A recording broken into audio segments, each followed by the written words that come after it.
Like his father, who worked his way from nothing to become chairman of Stanley Gibbons, Peter Michael didn't inherit his fortune, he made it. In 1973, a man who describes himself as small and beautifully formed created a company to match, Quantel.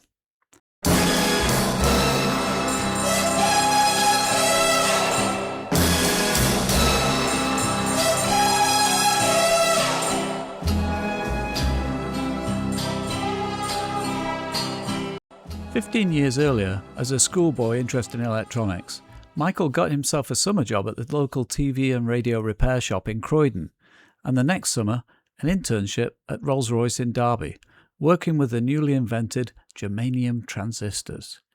During a gap year before college, he worked for another electrical engineering company, transforming one of their products so drastically he was named inventor on its patent. The same year, with the launch of the new FM radio stations in the UK, Michael picked components off the shop's shelves and designed a build-it-yourself FM radio kit, which was so innovative it featured on the front cover of Wireless magazine. Bob, the shop's owner, funded the advertising and added it to their mail-order list. At just 19, Peter Michael had already acquired the taste for electronics fame and fortune. Over the next decade, Peter Michael took a more conventional path, working at various large electronic conglomerates, marrying his local sweetheart, and having a family. But at 29, he and his wife Maggie decided to risk everything by starting a new business. And who better to partner with than the TV and radio shop owner? Bob Graves was not just a respected businessman who had long-standing accounts with suppliers he would need to buy components from. Over the years, Bob had become a real mentor and friend to young Peter and his family. So on 15th of June 1967, with a £2,000 loan, Peter Michael and Bob Graves set up Micro Consultants, specializing in dull-sounding but in-demand electronics devices which were developed by a group of young talented engineers who were pushed to be inventive. It quickly took off. There was a huge need at that time for a device which could convert analog signals to digital and back again, for use in everything from CAT scanners and electron microscopes to radar and video. Micro Consultants created an A to D and a D to A converter which was a fraction of the size and price, and it became a huge money spinner. In 1972, UK television and radio was transformed by the creation of the Independent Broadcasting Authority, which would grant licenses, build transmitters and train engineers.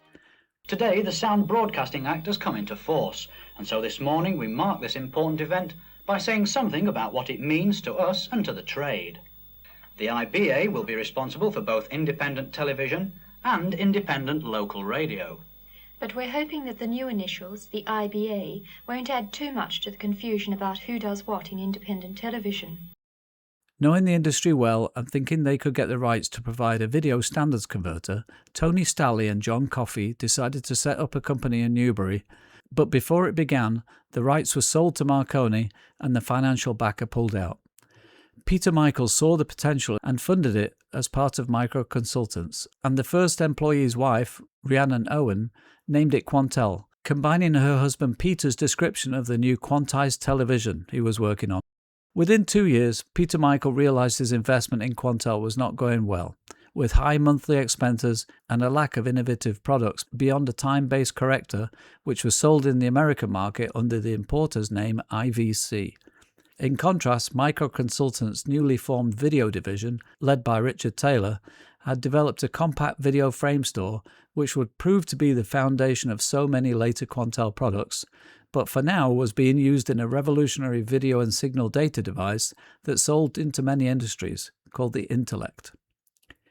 It is such a significant moment of this timeline that many in Quantel still consider that the company really began in September 1975, when it was decided to let Stalley and Coffey go, and Richard Taylor and Paul Keller were transferred across from the Micro Consultants video division in Croydon to run Quantel in Newbury.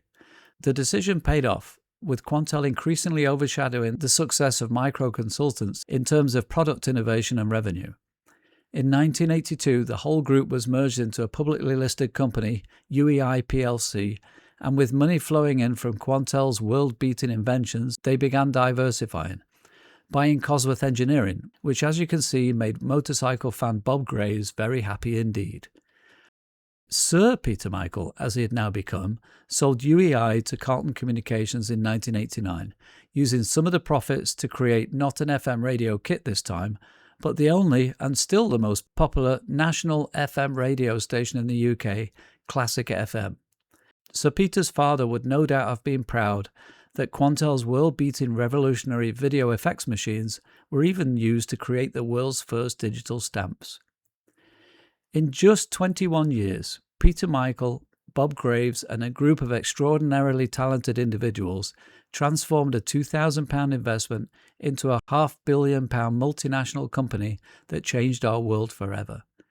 In a reflective email I received this week, Sir Peter summed up the fact that every tech story is always more a story about humans and serendipity than microchips and computers.